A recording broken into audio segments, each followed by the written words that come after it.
खुदा भीति यार इश्क़े मुस्ताफा इल्म আমল শুদ্ধির প্রচেষ্টা শরীয়ত তরিকাতের চিন্তাধারা এসবের সমষ্টি মদনী মুযাকারা।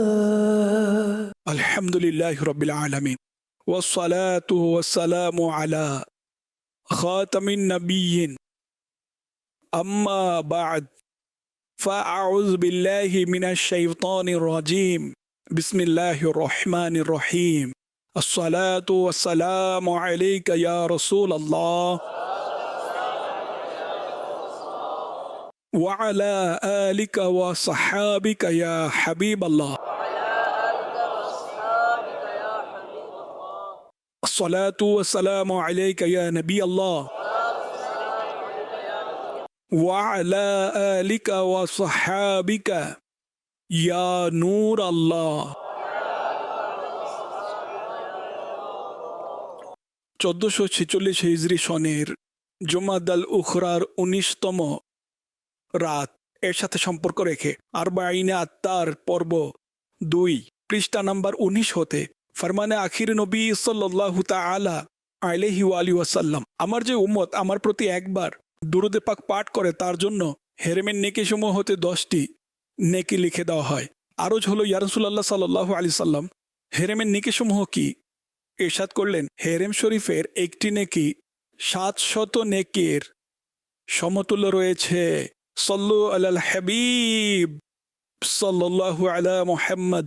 মাদানী মুযাকারা অনুষ্ঠান চলমান, আপনারা প্রশ্ন করুন, সব প্রশ্নের উত্তর তাও যথাযথ অর্থাৎ সঠিক দিতে পারবো আবশ্যক নয়, স্মরণে আসলে বলার চেষ্টা করব। ভুল করতে দেখলে তৎক্ষণাৎ আমাকে সংশোধন করবেন। আমাকে এদিক সেদিক করে কথা ঘুরিয়ে নিজের কথার উপর অটল থাকতে নয়। ভুল করা অবস্থায় কৃতজ্ঞতার সহিত মান্যকারী হিসেবে পাবেন ইনশাআল্লাহুল কারীম। সাল্লু আলাল হাবিব সাল্লাল্লাহু আলা মুহাম্মদ। আব্দুল মুত্তালিব, বাংলাদেশের রাজধানী ঢাকা থেকে আরজ করছি। প্রিয় আমির আহলে সুন্নত, আপনার নিকট আমার প্রশ্ন হলো, আপনি এমন ব্যক্তিকে কি পরামর্শ দিবেন যে তাসাউফ শেখার প্রতি আগ্রহী কিন্তু সে ইলমে দ্বীন শেখার প্রতি আগ্রহী নয়? তাসাউফের পূর্বে কি ইলমে দ্বীন অর্জন করা আবশ্যক? আল্লাহু আকবার। তাসাউফ দ্বীনের জ্ঞানের বাহিরে নয়, আর না দ্বীনের বাহিরে।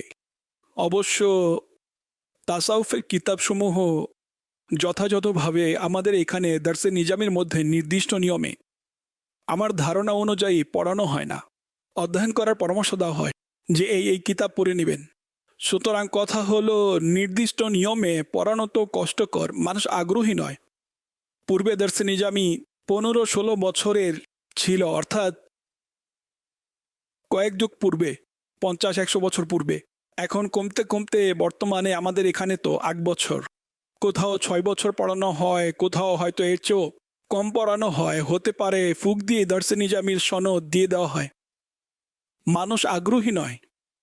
আমি অতিরঞ্জন করলাম, সনদও চাইবেন এবং আলিম হওয়ারও আকাঙ্ক্ষা রাখবেন। দার্সে নিজামি করলেই কি আলিম হয়ে যাবেন? সুধারণা, আলিম তার নিজ স্থানে, সনদ তার নিজ স্থানে। আল্লাহ হযরত বলেন সনদ কোনো কিছুই নয়, জ্ঞান থাকতে হবে। অনেকগুলো শাস্ত্র এখানে দার্সে নিজামিতে পড়ানো হয়, উসুল পড়ানো হয়, এবং আগ্রহ যদি বেশি থাকে তাহলে অনেকে যথাসম্ভব নিজ থেকে অধ্যয়ন করে, প্রাইভেট স্টাডি, অধ্যয়ন, দ্বীনি কিতাব পড়ে। এভাবে অনেক জ্ঞানী তার অর্জিত হয়ে যায়। এখন অনুরূপভাবে তাসাউফের কিতাবও অধ্যয়ন করা অত্যন্ত গুরুত্বপূর্ণ। এটা ব্যতীত মানুষ অপরিপূর্ণ থেকে যায়, এটা আমার অভিজ্ঞতা।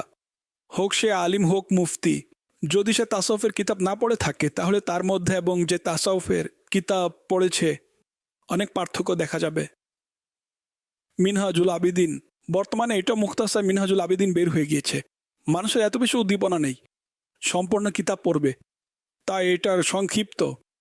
তারপরও পড়ুন, সামনে অগ্রসর হন। ইহইয়াউল উলুম আছে, এটা 5 খণ্ডে বিভক্ত, এটা পড়ুন। কিমিয়ায়ে সাআদাত, ইহইয়াউল উলুম এবং কিমিয়ায়ে সাআদাত প্রায় একই। এটা ইমাম গাজ্জালি ফার্সিতে লিখেছিলেন। এটা আরবিতে লিখেছিলেন। দেখুন তাদের উদ্দীপনা কেমন ছিল। না সেই সময় প্রেস ছিল, অর্থাৎ যেভাবে আজকাল লেখার জন্য আমাদের নিকট যে মাধ্যম রয়েছে সেই সময় ছিল না। এখন তো কম্পিউটার চলে এসেছে, কম্পোজিং করে ঠাক ঠাক ঠাক ঠাক অনেক দ্রুত কাজ হয়ে যায়। পূর্বে এগুলো কিছুই ছিল না, কিন্তু উদ্দীপনা ছিল। তারা লিখতেন, পড়ার উদ্দীপনা এমন ছিল যে মানুষ কিতাব গিলে ফেলতো। এই যে একটি বাগধারা, অর্থাৎ অনেক বেশি পড়তো। দিন দিন স্মৃতিশক্তিও দুর্বল হচ্ছে। স্মৃতিশক্তি দুর্বল হওয়ার কারণও উদ্ভব হচ্ছে। যেমন কুদৃষ্টির মাধ্যম অনেক বেড়ে গিয়েছে। বর্তমানে ঘরে ঘরে সিনেমার পরিবেশ বানিয়ে রাখা হয়েছে। গুনাহপূর্ণ চ্যানেল চলছে, ফটো, সোশ্যাল মিডিয়া চারিদিকে বিস্তৃত। এর মধ্যেও অশ্লীল ফটো, প্রতিচ্ছবি, নোংরা দৃশ্যাবলী। ফলে এভাবে স্মৃতিশক্তি পর্যায়ক্রমে দুর্বলের চেয়ে দুর্বল হতে থাকে। শুধুমাত্র এর ফলেই হয় না, আরও অন্যান্য কারণও আছে। কফ ক্ষেত্রে অনেক বেশি অবদান রাখে স্মৃতিশক্তি দুর্বল করার ক্ষেত্রে।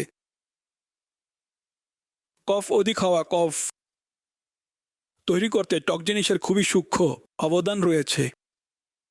টক জিনিস, কোনো তরকারি আমাদের ঘরে এমন রান্না হয় না যার মধ্যে তেঁতুল টক দেওয়া হয় না, টক টক, তাই না? অনেক সময় অতিরিক্ত টকও খাওয়া হয়। মানুষ টক পছন্দ করে, সীমিত পরিমাণে দিন। যেমন লেবু, এটাও টক হয়ে থাকে। যদি টক না হয় তাহলে আমরা ব্যবহার করব না। পরিমিত টক খেলে সীমিত খাওয়া উচিত, কিন্তু অনেক সময় অনেকের অভ্যাস থাকে অনেক বেশি টক ব্যবহার করার। স্পষ্ট যে কফ বাড়বে, যখন কফ বাড়বে তখন স্মৃতিশক্তি দুর্বল হবে। ঠান্ডা, কাশি, সর্দি লেগেই থাকে, এগুলো কফ। কিছু মানুষের বালঘামিং অর্থাৎ কফজাত মেজাজ থাকে, তাই তাদের মধ্যে এই ধরনের বিষয়গুলো বারবার দেখা যায়। যাই হোক, তাসওয়ুফ অধ্যয়ন করা উচিত। যদি না পড়ে থাকেন তাহলে ইহয়াউল উলুম কমপক্ষে মিনহাজুল আবিদিন পড়ে নিন, মুখতাসার মিনহাজুল আবিদিন পড়ে নিন। অনেকে হয়তো দেখেইনি, যারা শুনছেন তাদের মধ্যে অনেকে জানেনই না এটা কিসের কিতাব, নামও স্মরণে থাকবে না। এখন শুনেছে একটি, মুখ দিয়ে বের হবে অন্যটি। ওই কিতাব সে কোথাও খুঁজে পাবে না। লিখে নিন মিনহাজুল আবিদিন। এটা ইমাম গাজ্জালি রহমতুল্লাহ তাআলা আলাইহির সর্বশেষ গ্রন্থ। নির্যাস করেছেন সল্লু আলাল হাবিব সাল্লাল্লাহু আলা মুহাম্মদ। ইফতিখার আলী সোশ্যাল মিডিয়ার মাধ্যমে প্রশ্ন করেছেন, তিনি লিখেছেন পার্থিব চিন্তাকে দিনী চিন্তায় কিভাবে পরিবর্তন করা যাবে? শুধু চাওয়াতেই পরিবর্তন হবে না। সংস্পর্শ, পরিবেশ, দিনী অধ্যয়ন, এই সব কিছু থাকতে হবে।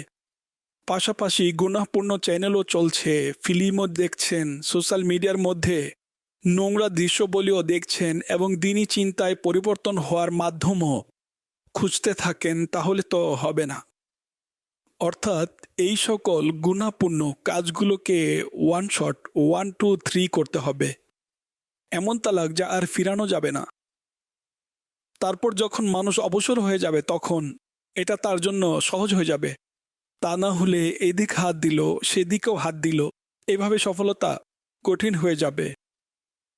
চেষ্টা করা উচিত। মানজাদ্দা ওয়াজাদা, যে চেষ্টা করছে সে পেয়ে গিয়েছে। তো আল্লাহ পাকের নিকট তৌফিকও চাইতে থাকুন যে আমার চিন্তাধারা যেন ধর্মীয় চিন্তা হয়ে যায়। বাস্তবে পার্থিব চিন্তাধারা ধ্বংস করে দিয়েছে। এমনকি ধর্মীয় চিন্তার সাথে পার্থিব চিন্তার প্রতিযোগিতা করে ধর্মীয় চিন্তাকে দুর্বল করার চেষ্টা করা হয়। এইগুলো পুরনো রীতি, অপ্রচলিত প্রাচীন যুগের। মাআজাল্লাহ যুগের অনেক উন্নতি হয়েছে, মানুষ চাঁদে পৌঁছে গিয়েছে, এটা করে ফেলেছে, ওইটা করে ফেলেছে, আমরা পিছে রয়ে গেলাম। এগিয়ে তো ছিলাম বদরের প্রান্তে। প্রকৃতপক্ষে দিনই চিন্তাধারা ছিল। 313 জন ছিল এবং 1000 দুষ্ট সৈন্যবাহিনীকে পরাজিত করেছে। আমাদের যেই ইতিহাস রয়েছে মুসলমানদের, আমাদের ইতিহাস কত দীপ্তিময়। অল্প সংখ্যক মুসলমান বড় বড় দলকে পরাজিত করেছে। ইমানি শক্তি ছিল, দিনই চিন্তা ছিল। এখন সেই পরিস্থিতি নেই। এখন আমরা পার্থিব উন্নতির পিছনে পড়ে আছি। পার্থিব উন্নতি পূর্বেও হয়েছে এবং এমন অনেক আবিষ্কার পাবেন যা মুসলমানরা করেছে। এখন বর্তমানে শত্রুদের থেকে প্রসিদ্ধ যে অমুকে এটা করেছে, অমুকে এটা করেছে, অমুকে ওইটা করেছে। অবশ্য অসংখ্য জিনিসের যদি তালিকা তৈরি করি তাহলে আমরা পেয়ে যাব যে মুসলমানরা আবিষ্কার করেছে, এবং তারা যা আবিষ্কার করেছে তা আজ পর্যন্ত চলমান। সল্লু আলাল হাবিব সাল্লাল্লাহু আলা মুহাম্মদ। মোহাম্মদ সিদ্দিক, করাচি। ইয়া সৈয়দি হজরত সৈয়দুনা আবু বক্কর সিদ্দিক রাদিয়াল্লাহু তাআলা আনহুর সম্মানিত পিতা কখন ঈমান এনেছিলেন? এ ব্যাপারে আমাদের দিক নির্দেশনা প্রদান করুন। তার যে সম্মানিত পিতা রয়েছেন মক্কা বিজয়ের প্রাককালে ঈমান আনয়ন করেছিলেন, আর তিনি নিজে আসেননি। হজরত আবু বকর সিদ্দিক রাদিয়াল্লাহু আনহু একক প্রচেষ্টা করে আপন পিতামহোদয়কে বারগাহ রিসালাতে নিয়ে গিয়েছিলেন। সুতরাং তাবাকাতুল কুবরায় রয়েছে হজরত সাইদুনা আবু বকর সিদ্দিক রাদিয়াল্লাহু আনহু মক্কা বিজয়ের প্রাককালে তার বৃদ্ধ পিতা আবু কাহাফা, যিনি তখনও মুসলমান হননি, তাকে নিয়ে বারগাহ রিসালাতে উপস্থিত হলেন। তখন তিনি সাল্লাল্লাহু আলাইহি সাল্লাম ইরশাদ করলেন, হে আবু বকর, তুমি তোমার বৃদ্ধ পিতাকে কেন কষ্ট দিলে? আমি নিজেই তার কাছে চলে যেতাম। তখন সাইয়েদুনা আবু বকর সিদ্দিক রাদিয়াল্লাহু আনহু আরজ করলেন, তার এখানে উপস্থিত হওয়াই অধিক উপযুক্ত ছিল। রাসূল আকরাম সাল্লাল্লাহু আলাইহি সাল্লাম আবু কাহাফাকে নিজের সামনে বসালেন এবং তার বুকে হাত রেখে বললেন, হে আবু কাহাফা, ইসলাম কবুল করে নাও, নিরাপত্তা পেয়ে যাবে। আবু কাহাফা ইসলাম গ্রহণ করে হজরত সৈয়দুনা আবু কাহাফা রাদিয়াল্লাহু আনহুর মাহাত্ম্য লাভ করলেন। এখন হজরত হয়ে গেলেন, রাদিয়াল্লাহু আনহু বলা শুরু হয়ে গিয়েছে এবং সাহাবী নবীর উপাধিও পেলেন। নবীর সকল সাহাবী জান্নাতি জান্নাতি। অর্থাৎ এখানে একটি পয়েন্ট খুবই ভালো লেগেছে যে তাকে আমার নিকট এনে কেন কষ্ট দিলে, আমি চলে যেতাম। ঠিক আছে, এখন যদি আমাদের দাড়ি উঠে যায়, মাথায় পাগড়ি চলে আসে, তাহলে আমার চেয়ে আর কে বড় আছে যে আমি অন্য কারো কাছে গিয়ে বুঝে গিয়েছি হয়তো আমার কাছে উপস্থিত হবে। নবী সাল্লাল্লাহু আলাইহি সাল্লামের বিনয়, নম্রতা, আর এই বিনয় হয়তো অবশ্যই আবু কাহাফার অন্তরে নাড়া দিয়েছিল। সুবহানাল্লাহ, এটাই হলো ইসলাম। আফসোস, আমাদের মধ্যেও যদি অনুরূপ নম্রতা চলে আসে, আমি তো মর্যাদাবান ব্যক্তি, বড় ব্যক্তি আমার কাছে উপস্থিত হবে। অর্থাৎ এটি আমার অনেক পুরনো চিন্তাধারা। এখন তো যাই হোক, আমি অপারগ হয়ে গিয়েছি, আমার কাছে নিয়ে আসো, তাকে ডেকে নিয়ে আসো। এটা আমার মুখ থেকে কখনোই বের হতো না। আমি লজ্জাবোধ করতাম, আরে ভাই আমার কাছে নিয়ে আসো, আমার কাছে ডেকে নাও, যাও বলো ইলিয়াস ডেকেছে। এত অর্থাৎ আমার মধ্যে সাহস ছিল না। এখনো কমই হয় যে কাউকে এভাবে ডাকা, তো এটা ক্ষুধা প্রদত্ত। সুতরাং এমন হওয়া উচিত ছিল যে ঘরে ঘরে আলহামদুলিল্লাহ, এক সময় ঘরে গিয়ে আমি নামাজের জন্য উঠিয়েছি, নিয়ে এসেছি, আর এইভাবে ঘরে গিয়ে গিয়ে ডাকা নিয়ে আসার ব্যবস্থা একজন একজন করে আলহামদুলিল্লাহ একক প্রচেষ্টা করেছি। শুরু সময় যখন ছিল, এখন তো দলে দলে মানুষ নিজেই আসছে, এখন মহৎ ব্যক্তি হয়ে গিয়েছি, এখন কারো ঘরে যেতে পারবো না, তাই না? এটা আপনাদেরকে বোঝানোর জন্য বলছি। যখন মানুষ দলে দলে আসতে থাকে তখন কারো ঘরে যাওয়ার কি প্রয়োজন? কিন্তু আলহামদুলিল্লাহ দাওয়াত ইসলামীর শুরুতে যখন বড় বড় ব্যক্তি ছিল, সিকিউরিটি ঝামেলা ছিল না, তখন আমি যেমন কেউ অভিমান করলো বা অমুকের ব্যাপারে কুধারণা করলো, কারো ব্যাপারে আকীদায় কোনো সমস্যা দেখা দিল, সন্দেহ হয়েছে, সেই সময় এমন পরিস্থিতি বা ঘটনা আছে যে আলহামদুলিল্লাহ আমি গিয়েছি, হঠাৎ আমি ঘরে উপস্থিত হতাম, তার ঘরে অতর্কিতে হামলা, এটি বাগধারা, অতর্কিত রাতে হামলা করা, অর্থাৎ রাতে উপস্থিত হতাম 12টার সময়, 1টার সময়, যখন তারা জাগ্রত থাকে। অর্থাৎ এইভাবেও আলহামদুলিল্লাহ আমি গিয়ে ব্যবস্থা করেছি। সামনের ব্যক্তি একদম অবাক, আশ্চর্য, আমি স্বপ্ন দেখছি না জাগ্রত আছি। আলহামদুলিল্লাহ এমনও করেছি। তো এগুলো আমি উৎসাহের জন্য মাঝে মাঝে বলি, যেন আমাদের মুবাল্লিগ দায়িত্বশীল যেদিন নিজেকে নিজে বড় মনে করবেন সেদিন কাজ করতে পারবেন না। ভাই নেকির দাওয়াত আম্বিয়া ইকরাম আলিমুসসালাম ডেকে ডেকে বলা ছাড়া বেশি গিয়ে গিয়ে দিয়েছেন।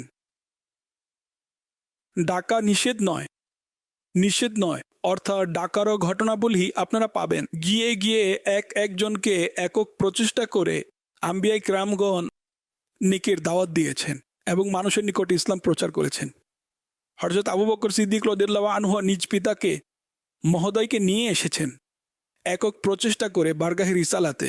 তো আমাদেরকে আমাদের পিতা মহোদয়, মা, বোন, ভাই সবাইকে উত্তম কৌশলের মাধ্যমে নৈতিকতার সীমানায় থেকে নেকির দাওয়াত দিতে থাকা উচিত, কিন্তু নেকির দাওয়াত দেওয়ার পদ্ধতি জানতে হবে। সামনের ব্যক্তি ধমক দিয়ে দিল, ফলে আপনার মাথা গরম হয়ে গেল, এমন হলে চলবে না। যদিও ধমক দিক বা আঘাত করুক, আপনার স্বভাব যদি হয় বিনয়ী সুলভ, তাহলে আপনার ঘরে ইনশাল্লাহ দিনই পরিবেশ তৈরি হবে, সবাই নামাজি হয়ে যাবে ইনশাআল্লাহ। তুই তুকারি এই ধরনের পরিবেশ হলে অনেক কষ্ট হয়ে যাবে। আবু কুহাফা এটা তার উপনাম ছিল এবং নাম হলো উসমান, কিন্তু উপনাম প্রসিদ্ধ। যেমন হযরত আবু বক্করের উপনাম আবু বক্কর, এটা প্রসিদ্ধ, আর নাম মুবারক হলো আব্দুল্লাহ। তো নাম মুবারক জানা ছিল না, আবু কুহাফার নামও ঠিক আছে ওসমান, এটা হয়তো আপনারা এখন জেনেছেন, এটা প্রসিদ্ধ নয়। আবু হুরায়রা এর নামও নাম মুবারক প্রসিদ্ধ নয়। নামের মধ্যে মতানৈক্য রয়েছে যে নাম কি ছিল বড় বড় আলেমদের মধ্যে। তো অধিকাংশ বলেছেন আব্দুর রহমান ছিল হজরত আবু হুরায়রার নাম। হজরত নূহ আলাইহিস সালাম, এই নূহ তার গুণ ছিল, তার যে গোত্র ছিল তারা ঈমান আনয়ন করছিল না, এই কষ্টে তিনি কান্না করতেন। আমরা কখনো কান্না করেছি? বাবা নামাজি নন, মা নামাজ পড়েন না, বোন বেপর্দায় ঘোরাফেরা করে, অন্তরে কখনো কষ্ট লেগেছে, কান্না এসেছে, কান্না করে করে আল্লাহর দরবারে আরজ করছি, হে আল্লাহ আমার বোন, তাকে হিদায়াত দিয়ে দিন। আমাদের কখনো কান্না আসেনি, কিন্তু সাইয়েদনা নূহ আলাইহিস সালাম নিজ সম্প্রদায়ের জন্য কান্না করতেন, আর অধিক হারে অর্থাৎ অধিক পরিমাণে তিনি নোহা করতেন। এই জন্য তার নাম নূহ পড়ে যায় উপাধি। আর কোরআনে কারিমেও এই উপাধি ব্যবহার হয়েছে, সালামুন আলা নূহিন ফিল আলামিন। সূরায়ে নূহ নামও আছে একটি সূরার। তার আসল নাম যা ছিল তা হলো আব্দুল জব্বার। এর মধ্যে মতানৈক্য রয়েছে, কিন্তু আব্দুল জব্বার একটি উক্তি অনুযায়ী আপনার মোবারক নাম ছিল, নূহ আপনার নাম হয়ে গিয়েছে। অধিক কান্নার ফলে দিনের প্রতি ভালোবাসা এত উক্ত হজরতদের ছিল, আল্লাহ তাদের উসিলায় আমাদের মধ্যে অর্ধক্ষুদ্রাংশ যদি দিনের প্রতি ভালোবাসা চলে আসে তাহলে তরি পার হয়ে যাবে। সালামুন আলা নূহিন ফিল আলামিন, এটি প্রভাব অনেক বেশি রয়েছে আয়াতে মোবারকায়। এটির সাপ বিচ্ছু থেকে সুরক্ষিত থাকবে। সিরাতুল জিনানেও উল্লেখ আছে, অন্যান্য কিতাবের মধ্যেও এই আয়াতে মোবারকা আছে। অর্থাৎ যেমন ধরুন কাউকে অশরীরী জ্বালাতন করে, জিন জ্বালাতন করে, বা ঘরের সবাই জিনের কারণে পেরেশানিত থাকে, তখন ঘরের সকল সদস্য যদি দৈনিক 100 বার এই আয়াতে মোবারকা পড়ে নেন, সালামুন আলা নূহিন ফিল আলামিন, এটা পড়ে নিন। আচ্ছা, যার উপরে জিন ভর করেছে সে যদি হুঁশে থাকে পড়তে পারবে, তাহলে সেও পড়বে। আল্লাহ চাইলে কল্যাণকর হবে, পালিয়ে যাবে। বা কাউকে জাদু করা হয়েছে, বা কারো ঘরে সাপ বিচ্ছু ঢুকে যায়, তাহলে সেও যদি এটা পড়ে 100 বার, সালামুন আলা নূহিন ফিল আলামিন, এবং পাশাপাশি প্রত্যেক নামাজের পর 11 বার করে সালামুন আলা নূহিন ফিল আলামিন, ইনশাল্লাহ এর বরকত দেখতে পাবেন ইনশাল্লাহ। আচ্ছা, এখন পড়তেই পারেন না, তাহলে কমপক্ষে দৈনিক এটা তো পড়ে নিন, 11 বার পড়ে নিন এই আয়াতে মোবারকা। প্রত্যেক নামাজের পর পড়েন তো মক্কা মদিনা। যদি পড়তে না পারেন তো কমপক্ষে দৈনিক একবার সালামুন আলা নূহিন ফিল আলামিন 11 বার পড়ে নিন। আল্লাহ করবেন এর বরকত নসিব হবে খুব। এমনিতে তো সব আয়াতে মুবারাকাই প্রিয়, কিন্তু এর একটি আলাদা প্রভাব রয়েছে। সল্লু আলাল হাবিব সাল্লাল্লাহু আলা মুহাম্মদ। আমির আহলে সুন্নাতের নিকট আমার প্রশ্ন হলো, কারো কাছে সম্পদ চাওয়া এটা তো ভিক্ষার পর্যায়ে পড়ে এবং কিয়ামতের দিন এর জন্য পাকড়াও করা যেতে পারে। কারো কাছ থেকে সার্ভিসেস গ্রহণ করাও কি শরণাপন্ন হওয়ার অন্তর্ভুক্ত হবে? যেমন আমাদের ডিপার্টমেন্ট হলো গবেষণা করা, আর এখানে অসংখ্য টেকনিক, অসংখ্য মেশিন এমন আছে যেগুলো নির্দিষ্ট সংখ্যক মানুষ পারদর্শী হয়ে থাকে। সাধারণ মানুষ সেই স্কিলগুলো সম্পর্কে অবগত নয়, তাই এর জন্য আমাদেরকে বিভিন্ন মানুষের সাথে যোগাযোগ করতে হয়। অনেক সময় আমরা তাদেরকে পেমেন্টও করি, আবার অনেক সময় পেমেন্ট না করে রিকোয়েস্ট করতে হয়। অনেক সময় উক্ত কাজটি তাদের জন্য কয়েক ঘন্টার ব্যাপার, কিন্তু সাধারণ মানুষের জন্য সেটা কয়েক মাসের কাজ। তাই দিক নির্দেশনা প্রদান করবেন যে এভাবে কারো শরণাপন্ন হওয়া কি ত্রুটিপূর্ণ কাজ হবে? এটা পড়েছিলাম যে উদাহরণস্বরূপ কাউকে বলল আমার জিনিসটি উঠিয়ে সেখানে পৌঁছে দাও অমুক জায়গায়, এটাও শরণাপন্ন, কেননা সে কষ্ট করেছে। আপনি মজুরি বাঁচানোর জন্য তাকে ব্যবহার করে ফেললেন, এখন কথা হলো কারো কাছে পরামর্শ চাওয়া। এটা ওই মুখাপেক্ষী নয় যার মধ্যে লাঞ্ছনা রয়েছে। আর কিছু মানুষের কাছে পরামর্শ চাইলে তারা খুশি হয়, বরং তারা অফার দেয় যে আপনি জিজ্ঞাসা করে নিন। কাজেই যেমন কাজ, যেমন পরিবেশ এবং সম্মুখ ব্যক্তির যেমন স্বভাব, সে অনুযায়ী হবে, তাই না? বিধান প্রযোজ্য হবে। তিনি কাজের ব্যাপারে যে কথা বলেছেন, উদাহরণস্বরূপ এডিটর যারা রয়েছে, এখন কোনো ব্যক্তি নিজের কোনো ভিডিও ধারণ করে দিল, যে কেউ ভিডিও বানালো, নিজের ভিডিও করলো, এখন সে ভিডিওটি এডিট করতে হবে। সে ভাবলো আমার এক বন্ধু আছে যে এডিট করতে পারে, তার কাছে ভিডিও পাঠিয়ে দেয়, এডিট করে দিয়ে দেন না। যদিও বা তার জন্য 5-7 মিনিটের ব্যাপার, কিন্তু অন্যজন এই কাজ পারে না। তো এইভাবে কাউকে কাজ দেওয়া, সেই কাজ হয়তো এখানে উদ্দেশ্য নেওয়া হয়েছে। এভাবে কারো মাধ্যমে কাজ আদায় করা, কাজ আদায় করেছে, তার প্রফেশন থেকে উপকৃত হয়েছে। তো এভাবে যদি কেউ কাউকে এডিটের জন্য পাঠালো, এটা আমি ভিডিওর উদাহরণ দিলাম। তো এই ব্যাপারে আপনি কি ইরশাদ করবেন? মূলত ভিক্ষার যে নিষেধাজ্ঞা এসেছে, টাকা ভিক্ষা করার ক্ষেত্রে, এটা বিশেষ করে মানহানির কারণে একজন মুসলমানের নিজের সম্মান নিজ হাতে নষ্ট করার সরিয়ে নিষেধ, অনুমতি নেই, জায়েজ নেই তার জন্য। নিজের সম্মান, নিজের মর্যাদাকে ধরে রাখুন। আচ্ছা, এখন ভিক্ষা করা সম্মানহানি। এখন এমন ব্যক্তির কাছে চাইলো যার সাথে প্রায় হিসাব কিতাব হয়, কখনো এই চেয়ে নেয়, কখনো সে চেয়ে নেয়, এমন বন্ধুত্ব, এই চাওয়া মানহানি নয়। তাই অবস্থা অনুযায়ী প্রযোজ্য হবে। এখন তাকে 5-7 মিনিটের কথা বললেন, বা তার 5-7 মিনিট লাগবে এবং প্রতিদিন 2টি ভিডিও পাঠিয়ে দিয়েছেন যে এডিট করে দাও, একটু দ্রুত করবে। হ্যাঁ, এখন কথা হলো যদি সে আপনার প্রতি বিরক্ত তবুও কাজ করছে, সেক্ষেত্রে আপনি একজন ব্যক্তিকে কষ্টে ফেলেছেন, তারপর সে 2-4 ব্যক্তির কাছে শেয়ারও করবে যে ভাই খুবই বেহায় মানুষ, গলা ঝুলে পড়েছে। এখন গীবত, অপবাদ এবং এক প্রকার উদ্বিগ্নতার উদ্ভব হলো। কাজেই কাকে বলতে হবে এটা প্রথমে ভেবে নিন, কেননা এটা এমন একটি কাজ যা সবাই করবে না, যদিও বা পরিচিত, আপনার পরিচিত। সে বিরক্ত হয়ে, অসন্তুষ্ট হয়ে, উপায় না পেয়ে করে দিবে। এমন কোনো উদার দাতা যদি থাকে যার কাছে সময়ের ভাণ্ডার আছে যা শেষ হয় না, সে যদি আপনার কাজ ফ্রিতে করে দেয় তাহলে তা ভিন্ন বিষয়। অর্থাৎ এভাবে বলা যেতে পারে যে প্রথমত হঠাৎ কখনো অনেক কম যাকে বলে তেমন হলে, দ্বিতীয় হলো তার সাথে সম্পর্ক তেমন আছে, তখন তাকে দৈনিক বা সপ্তাহে তাকে 1-2 বার দিয়ে দিলে সে বিরক্ত হয়ে যাবে যে ভাই এটা কি। এটা মূলত গ্রাফিক্সের কাজ হয়ে থাকে। এমন আরো কাজ আছে, যেমন মোটর সাইকেল নষ্ট হয়ে গিয়েছে, ভাই পাঠিয়ে দিচ্ছে, একটু ঠিক করে দাও। তো এভাবে যদি এই ধরনের কাজ কখনো কখনো হয়, এবং যা বুঝে আসার মতো, যাকে কমন সেন্স বলা যেতে পারে, হুজুর আমার নিজেকে চিন্তা করা উচিত যে ভাই তাকে বারবার বলা উচিত নাকি বলা উচিত নয়। এভাবে যদি আমাকে বারবার বলা হতো তাহলে আমার কেমন লাগতো, এভাবে যদি চিন্তা করা হয় না, তখন সিদ্ধান্ত নিতে সহজ হবে যে আমি করব নাকি করব না। ভাই, এটার অবস্থার পরিপ্রেক্ষিতে প্রযোজ্য হয়ে থাকে। এখন উদাহরণস্বরূপ আমার বয়স, আমার পজিশন আপনাদের সামনে, আমি যদি সাধারণ কোনো পথিককে বলি, যেমন বসে আছি, উঠতে পারছি না, ভাই আমাকে একটু উঠিয়ে দেন না, হ্যাঁ হ্যাঁ মাশাল্লাহ ইনশাল্লাহ বলে আমাকে উঠিয়ে দিবে এবং মনে মনে আনন্দিত হবে যে আমি একজন দুঃখী মানুষকে সহায়তা করেছি। এখন আমাকে বলবেন আপনার কি মনে হয়, আনন্দিত হবে নাকি মাওলানা আমার তারা আছে, যেতে হবে? বোঝানোর জন্য একটু উদাহরণ দিলাম। কাজেই যেমন পরিস্থিতি, পরিবেশ, সেই অনুযায়ী ব্যবস্থা প্রযোজ্য হবে। এখন যেমন আমার এয়ারপোর্ট ইত্যাদিতে অভিজ্ঞতা হয়েছে, বাস দিয়ে বিমানের দিকে যাওয়া হয় না, তারপর বিমান থেকে কাস্টমের দিকে ফেরার সময় তো বাস দিয়ে যাতায়াত হয়, আপনাদের হয়তো অভিজ্ঞতা আছে।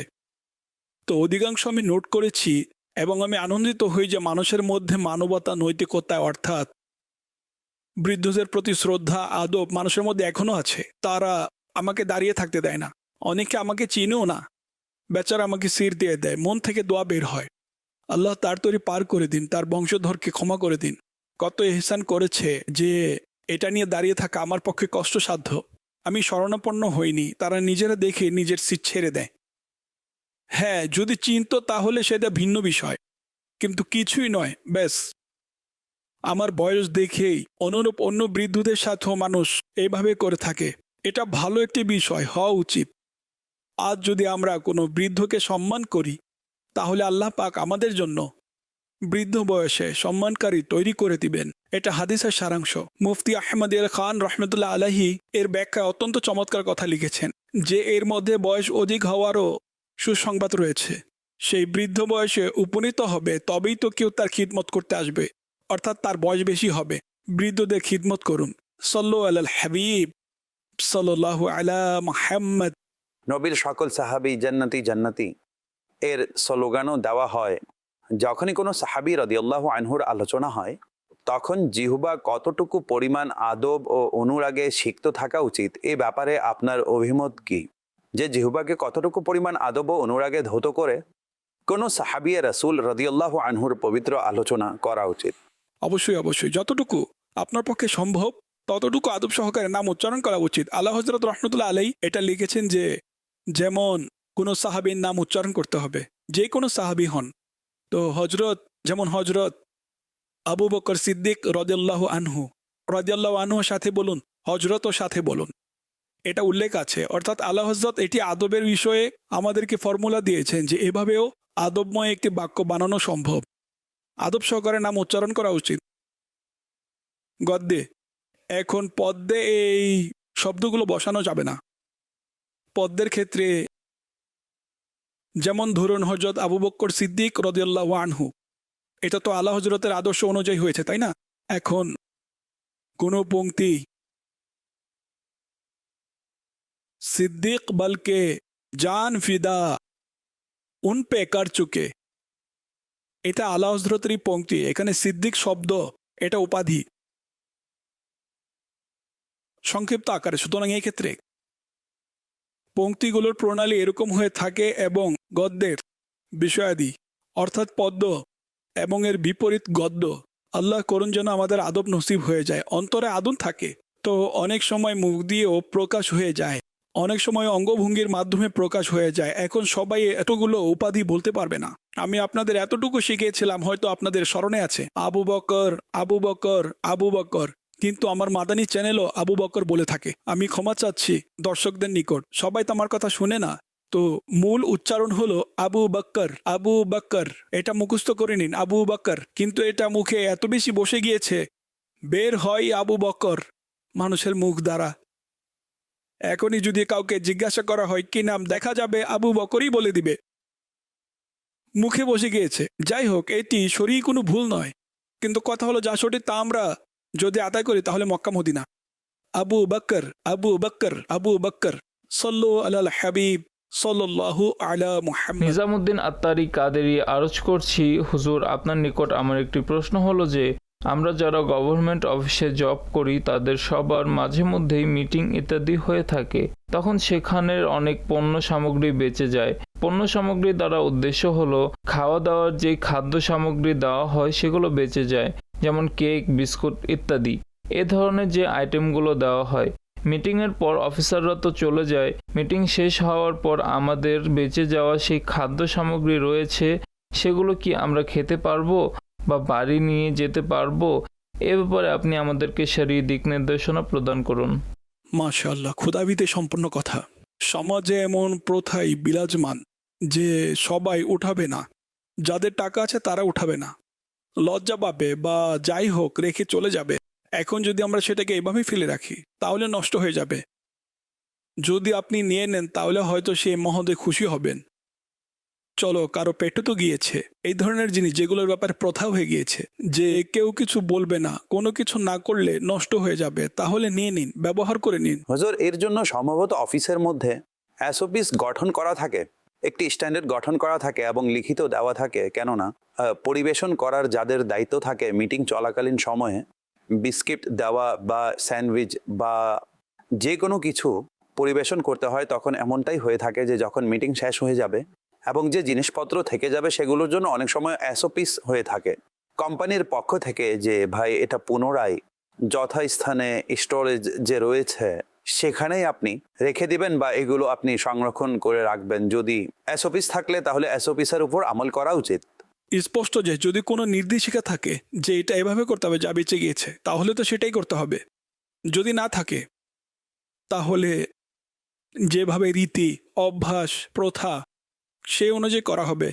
সাল্লু আলাল হাবিব সাল্লাল্লাহু আলা প্রিয় আমির মুহাম্মদ। আহলে সুন্নত, শীতকালে গরমকালের তুলনায় সাধারণত কম পিপাসা লাগে। শীতকালে পানি পান করার ব্যাপারে আপনার অভিমত কি? আমার এবং আমার পরিবারের জন্য মাগফিরাতে দোয়া করে দিন।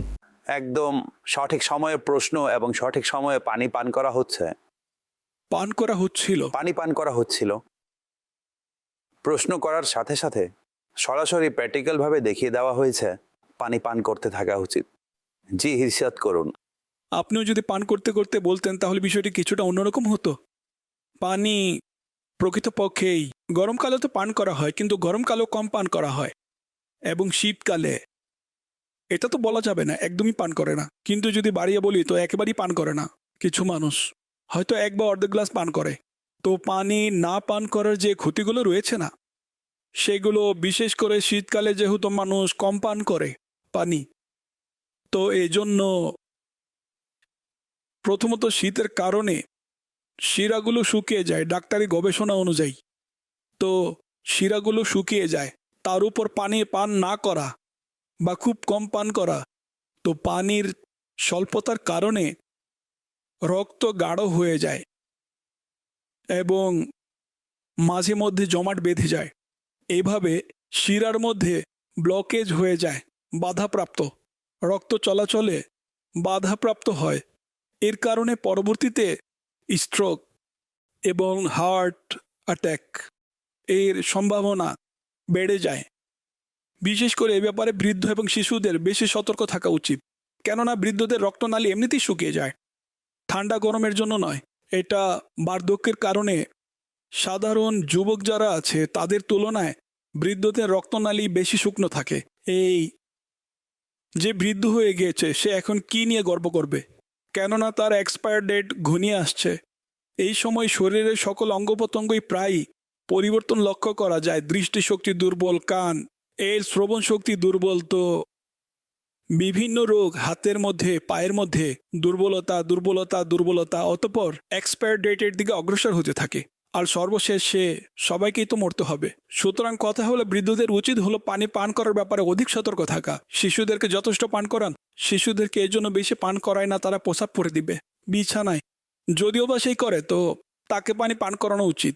অনুরূপভাবে বৃদ্ধ পানি পান করতে ভয় পায়, যে এমনিতেই বেশি প্রস্রাব লাগে, এখন যদি পানি পান করে তাহলে ঘুমানো কষ্টকর হয়ে যাবে। এটাই বাস্তবতা। অনেক রকমের পরীক্ষা হয় আর বারবার প্রস্রাব করার জন্য ওঠা, কিন্তু কথা হলো বড় কষ্ট থেকে বাঁচার জন্য ছোট কষ্টগুলোকে সহ্য করে নেওয়া উচিত। পানি পান করতে থাকা উচিত, তা না হলে আল্লাহ না করুক যদি স্ট্রোক হয়ে যায় তাহলে উপায় থাকবে না, আর যদি হার্ট অ্যাটাক হয়ে যায় আরও প্রবলেম। আর বার্ধক্যকে সহ্য করাও কষ্ট। রোগ প্রতিরোধ ক্ষমতা বয়স্কদের সাধারণত দুর্বল থাকে, যুবকদেরও অনেক সময় দুর্বল হয়ে থাকে। যুবকদেরকেও তো পানি পান করতেই হবে, রক্ত তো সবারই গাঢ় হবে। যদি পানি পান না করে তো শুধুমাত্র স্ট্রোক বা হার্ট অ্যাটাক নয়, কিডনিও প্রায় আজকাল অকেজো হচ্ছে। যাকেই দেখবেন কিডনির সমস্যা, বৃক্ক সমস্যা, এটা বেড়েই চলছে এবং কিডনি অর্থাৎ ফেল হচ্ছে। এর কারণও এটি যে তারা পানি পান করে না, পানি কম পান করে। ডাক্তার সাহেব ব্লাড প্রেশারও লিখে পাঠিয়েছেন। পানির স্বল্পতার কারণে ব্লাড প্রেশার এর সমস্যা হয়। ব্লাড প্রেশার হাই হয়ে যায়। আসলে পানি অনেক প্রকার শরীরের ক্ষতিকর পদার্থ বের করে দেয়, প্রস্রাবের মাধ্যমে বিশেষ করে বের হয়ে যায়। তারপর হলো পানি, যেমন ধরুন পাতিলের মধ্যে শুধু চাল এবং বুট ঢেলে দেই তাহলে কিছুই তৈরি হবে না। এগুলোতে কি হবে, যতক্ষণ পানি দিবেন না, যদি অল্প পরিমাণে পানি দেন তাহলেও দেখা যাবে অর্থাৎ একত্রিত হয়ে যাবে। পানি এর প্রপার যে রিকোয়ারমেন্ট আছে, যে এত পরিমাণ দিলে তখন আমরা যা চাই তাই হবে, তো কাঙ্ক্ষিত খাবার তখনই রান্না হবে যখনই সেটার মধ্যে প্রপার পানি বা পরিপূর্ণ পানি প্রয়োজন অনুসারে দিবেন। তো শরীরকে এভাবেই বুঝুন যে এর যতটুকু পানির প্রয়োজন ততটুকুই পানি দিতে হবে, তা না হলে সমস্যা হয়ে যাবে। এক তো পানির প্রতি লক্ষ্য রাখুন, দ্বিতীয়ত ঠান্ডা থেকে বাঁচার জন্য অনেক সময় যারা যুবক আছে তাদের মধ্যে কিছুটা এমন দেখা যায় যে অর্থাৎ সাধারণত যাকে বলা হয় লোক দেখানো, যেমন আমি সোয়েটারও পরিনি, আমার ঠান্ডা লাগে না, আর যখন ঠান্ডা লেগে যায় তখন নাক কেটে যায়, আর তখন বিছানার মধ্যে পড়ে থাকে। তো এমন করা উচিত নয়, আর অসতর্ক হওয়া উচিত নয়। এখন ঠান্ডার মধ্যে কোন কোন অঙ্গকে বাঁচাতে হবে, এটা উপকারী একটি বিষয় আপনাদেরকে বলছি। শীতের সময় কোন কোন অঙ্গকে ঠান্ডা থেকে বিশেষ করে বাঁচাতে হবে। কান, মুখস্থ করে নিন। কানে ঠান্ডা দ্রুত লাগে, দুর্বল। নাক, এটাকে ঠান্ডা থেকে বাঁচাতে হবে, এটা অনেক দুষ্কর। এখন প্রথমত মাস্কও পরিধান করতে পারেন, চাদরও রাখতে পারেন। আচ্ছা, আর কান, নাক এবং পায়ের পাতা, এগুলোকেও ঠান্ডা থেকে বাঁচাতে হবে। এইগুলোকে ঠান্ডা দ্রুত শোষণ করে নেয়। ঠান্ডা ফ্লোরে খালি পায়ে হাঁটা, এটা বীরত্ব নয়। সাপের গর্তে হাত দেওয়া, এটা বীরত্ব নয়, মূর্খতা। সাপকে আয়ত্তে করে নেওয়া, এটা বীরত্ব। সুতরাং কথা হলো, খালি পায়ে না হেঁটে শীতকালে উচিত হলো মোজা পরিধান করে নেওয়া। এতে ঠান্ডা পায়ের পাতাগুলোতে কম লাগবে।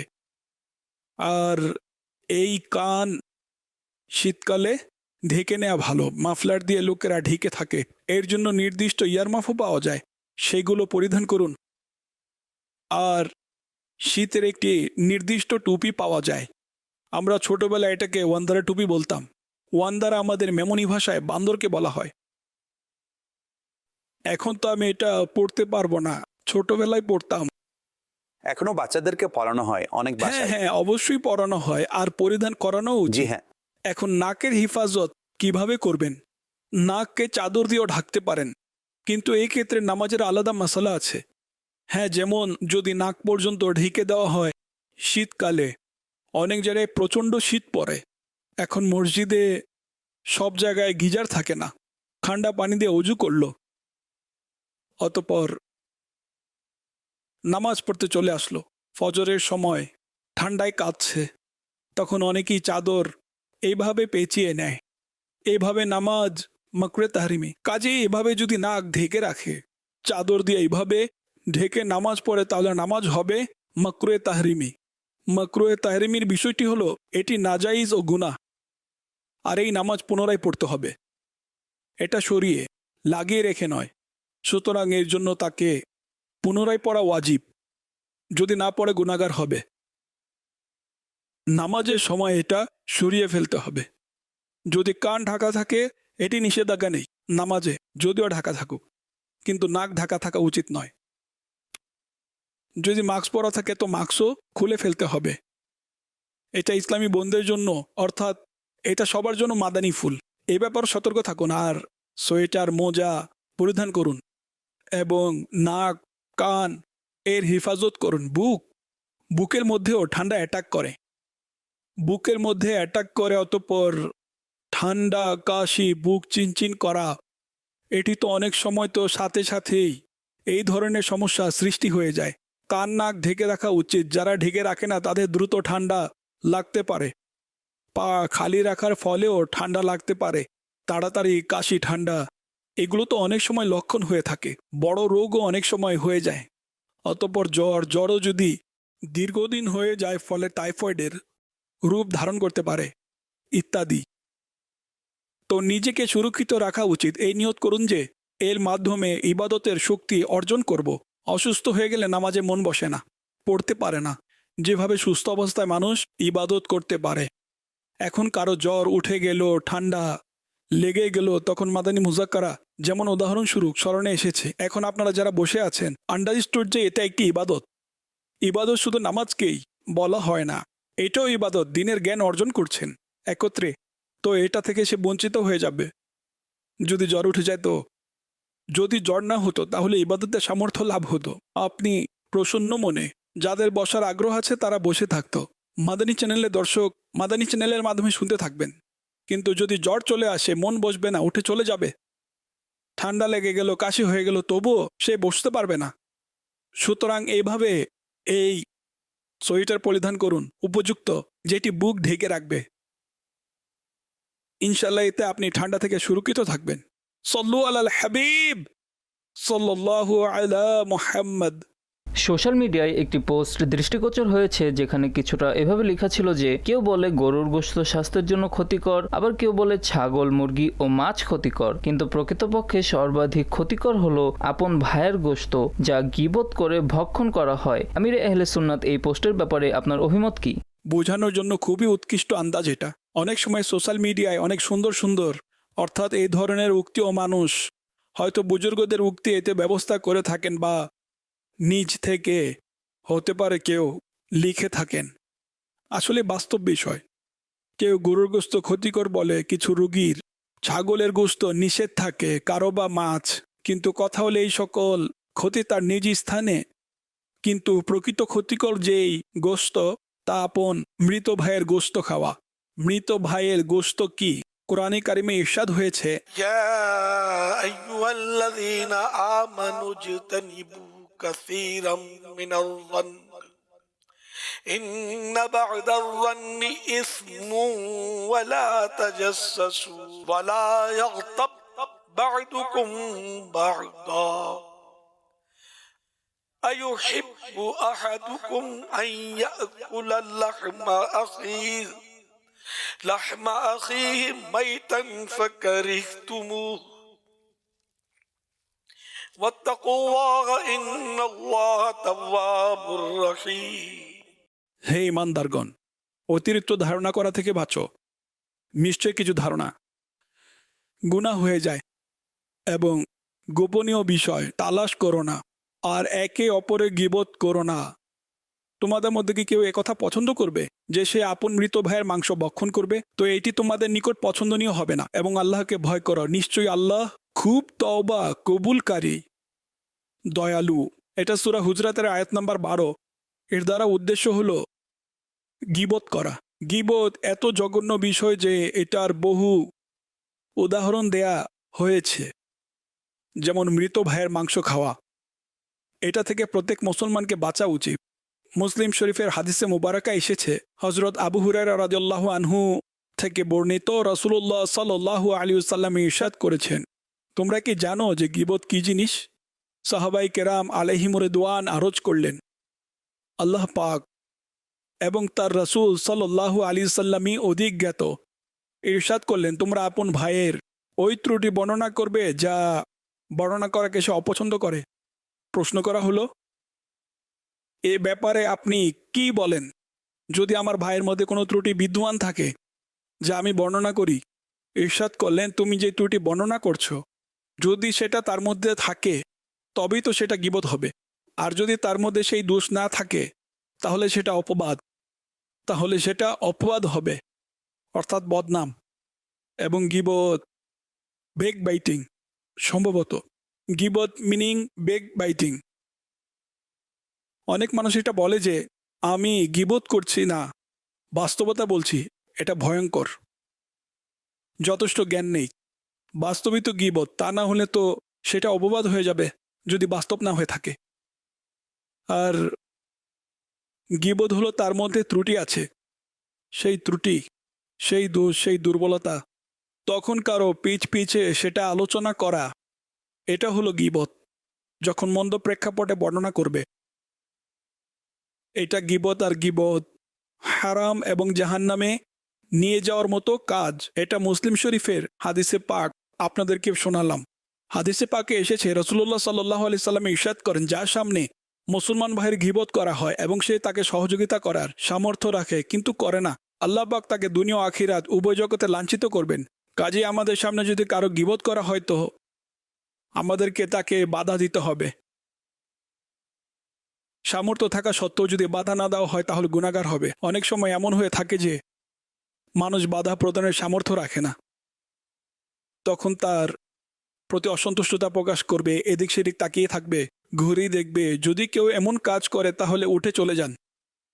যেভাবেই সম্ভব বাধা দেওয়া উচিত। নিজের ভাইয়ের সম্মান হিফাজত করুন। আমাদের এখানে তো এগুলোর চিন্তা বর্তমানে কম।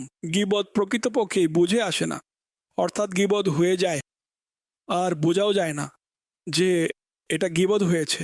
এত অর্থাৎ সহজে গীবত হয়ে যায়, বোঝাই যায় না, অর্থাৎ আমরা এটাকে স্বাভাবিক মনে করি, বোঝাই যায় না। উদাহরণস্বরূপ কারো গাড়ি কার করছে বাইক, তৎক্ষণাৎ পেছন থেকে কেউ বলে দিবে ভাই এটা গাড়ি নাকি ভাঙ্গারি, ভাই এর গাড়ি এমন, কারো কাপড় নোংরা হয়ে আছে, তখন আমার পিছন থেকে বলে দিলাম ভাই পোশাক নাকি অন্য কিছু, তার কাপড় ময়লা। এগুলো গীবত, কেননা এর মধ্যে ত্রুটি বিদ্যমান। এটাও ত্রুটি, ময়লা পোশাক, এভাবে অপরিচ্ছন্ন পোশাক পরে ঘুরে বেড়ানো। এটা আমরা পিছে আলোচনা করলাম, গাড়ির মধ্যে ত্রুটি ছিল সেটা বর্ণনা করলাম। এই ক্ষেত্রে এটা ভাবুন যে আমি যদি এই কথা তার সামনে বলি তাহলে তার ভালো লাগবে নাকি খারাপ লাগবে, এটা যাচাই করার একটি পদ্ধতি আমি বলছি। এতে মানসিকতা তৈরি হবে। বা নিজের ব্যাপারে ভাবুন, আমার পোশাক যদি ময়লা হয় এবং কেউ যদি বলে দেখো তার পোশাক নোংরা ময়লা, আমার ভালো লাগবে? আমার গাড়ির ব্যাপারে কেউ কটূক্তি করলে, যদিও বা গাড়ি তেমনই, তারপরও আমার ভালো লাগবে না, পছন্দ হবে না, তাই না? অনুরূপ অসংখ্য বিষয়, ভাই অমুকের বাড়িতে গিয়েছিলাম দুর্গন্ধ বের হচ্ছিল, এটাও গীবত। বা এমন কেউ আছে যার শরীর থেকে দুর্গন্ধ বের হয়, তার পিছে বলা ভাই তার গা থেকে ঘামের গন্ধ আসে, স্পষ্ট যে এগুলো তার খারাপ লাগবে, ভালো লাগবে না। এই জন্যে কথা হলো সতর্ক থাকা উচিত, কিন্তু সতর্ক থাকা যায় না, গীবত বের হয়ে যায়। তাই গীবতের ধ্বংসলীলা এই বইটি যদি পড়ে থাকেন তাহলে পুনরায় যদি সুযোগ হয় তাহলে কিছু পাঠ করে নিন, ইনশাল্লাহ এর ফলে গীবত থেকে বাঁচার জন্য কোনো না কোনো উপায় বের হয়ে যাবে। গুনাহের বিষয় এবং জাহান্নামে নিয়ে যাওয়ার মতো গুনাহ, এর শাস্তি কঠিন, এর মধ্যে শাস্তির বয়ান বিদ্যমান গীবতের ধ্বংসলীলা কিতাবে। যদি পড়েও থাকেন তাহলে রিপিট পড়া উচিত। যদি এর দর্শ মসজিদে দিতে থাকেন তাহলে নিজেরও মানসিকতা তৈরি হবে। একদমই বোঝা যায় না, গীবত বিষয়টি এত প্রচলিত, অনেক সময় এর মধ্যে এত সূক্ষ্মতা থাকে যে সুফিয়ান সাউরি রহমতুল্লাহ আলাই বা অন্য কারো উক্তি হলো যে তিনি বললেন দুইজন ডাক্তার ছিল আর তারা দুইজন উভয়ই ডাক্তারই সম্ভবত জিম্মি ছিল। জিম্মির গীবত অর্থাৎ জিম্মিরা কাফের হয়ে থাকে, কাফের জিম্মি, তারা প্রশাসনের নিরাপত্তায় থাকে। এখন বর্তমানে পৃথিবীতে কোনো কাফের জিম্মি নয়, সবাই হারবি। হারবি কাফেরদের গীবত জায়েজ, জিম্মির না জায়েজ, কেননা তাদের সম্মানও আমাদের নিরাপত্তায় থাকে। যাই হোক, তারা উভয় জিম্মি ছিল।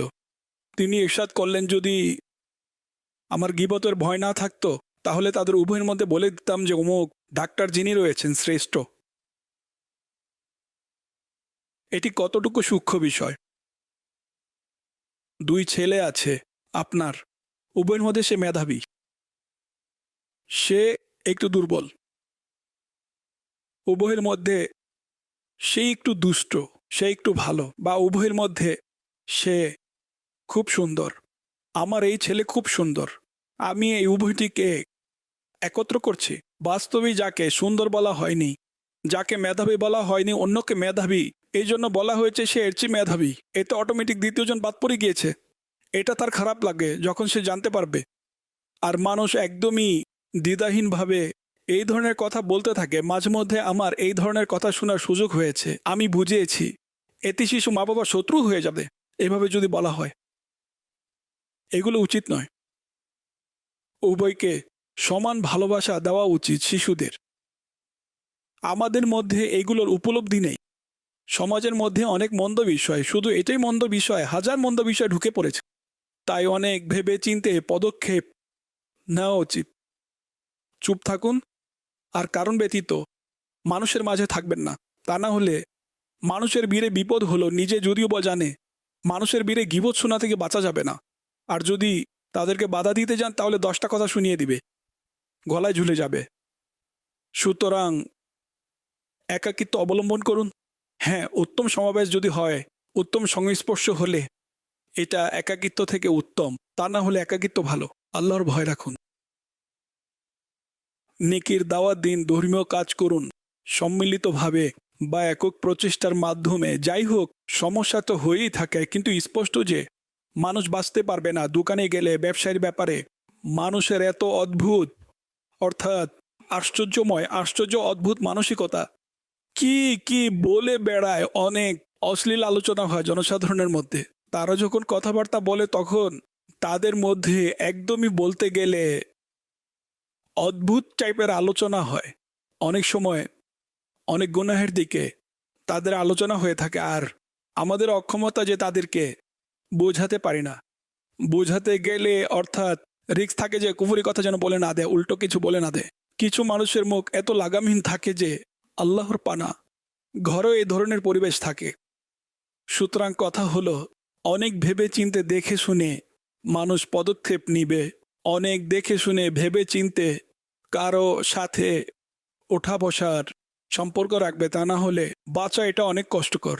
যদিও বা ধর্মীয় পোশাকধারী হোক, যাই হোক, কিন্তু গীবত এমন বিপদ যে এটা থেকে আল্লাহ যাকে বাঁচান, অর্থাৎ আল্লাহ যাকে বাঁচান সেই বাঁচতে পারবে। তাছাড়া কিসের গীবত, কিসের মিথ্যা, একদমই বুঝতে পারেন না সে মিথ্যা বলে যাচ্ছে। আল্লাহ পাক আমাদেরকে নেককার বানিয়ে দিন, নেককারদের বদৌলত আমাদের পাত্রে দান করে দিন। সিদ্দিক আকবর রাদিয়াল্লাহু আনহু ন্যায় সত্যবাদী আশিক আকবরের বদৌলতে আমাদেরকে আল্লাহ পাক সত্যবাদী বানিয়ে দিন। সল্লু আলাল হাবিব সাল্লাল্লাহু আলা মুহাম্মদ। खुदा भीति यार इश्के मुस्ताफा, इल्मो আমল শুদ্ধির প্রচেষ্টা, শরীয়ত তরিকাতের চিন্তাধারা, এসবের সমষ্টি মদনী মুজাকরা।